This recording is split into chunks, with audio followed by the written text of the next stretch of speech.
प्रधानमंत्री नरेंद्र मोदी सोमवार को अपने संसदीय क्षेत्र वाराणसी पहुंचे। उन्होंने प्रयागराज वाराणसी 6 लेन हाईवे का लोकार्पण किया। 40 मिनट के भाषण में मोदी ने बनारस के दशहरी और लंगड़े आम से किसानों की बात शुरू की और कहते कहते अपनी बात को कृषि कानूनों तक ले गए। किसानों पर उन्होंने 26 मिनट बात की। कहा कि एमएसपी और यूरिया के नाम पर छल करने वाले अब कृषि कानूनों पर झूठा डर दिखा रहे हैं, जो कभी होने वाला ही नहीं है।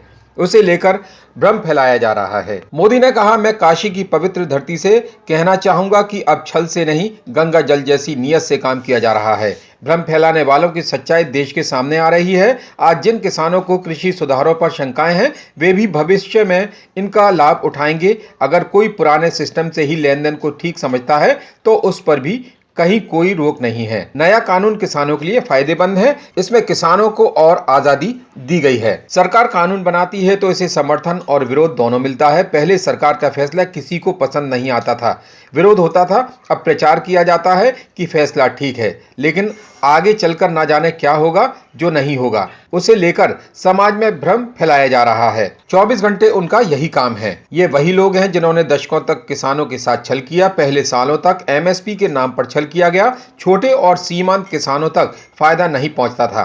कर्ज माफी के नाम पर छल किया गया। किसानों के नाम पर बड़ी योजनाएं बनती थी, लेकिन वे मानते थे कि किसानों तक 15 पैसे पहुंचते थे।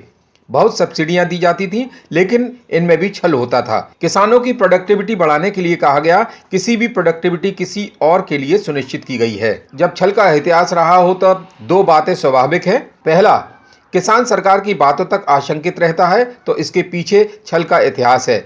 दूसरा, जिन्होंने वादे तोड़े उनके लिए झूठ फैलाना सामान्य सी बात है।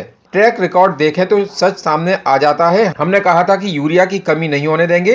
पहले इसके लिए रात भर लाइन लगती थी। 2014 के पहले 5 साल में पूरे देश में 650 करोड़ की दाल खरीदी गई। हमारे 5 सालों में 49,000 करोड़ की दालें एमएसपी पर खरीदी, यानी इसमें 75 गुना बढ़ोतरी हुई। पहले की सरकार ने एमएसपी पर 2 लाख करोड़ का धान खरीदा। हमने एमएसपी के जरिए 5 लाख करोड़ किसानों तक पहुंचा दिए। उनकी सरकार ने 5 साल में एमएसपी पर 1.5 लाख करोड़ का गेहूं खरीदा, जबकि हमने 3 लाख करोड़ का।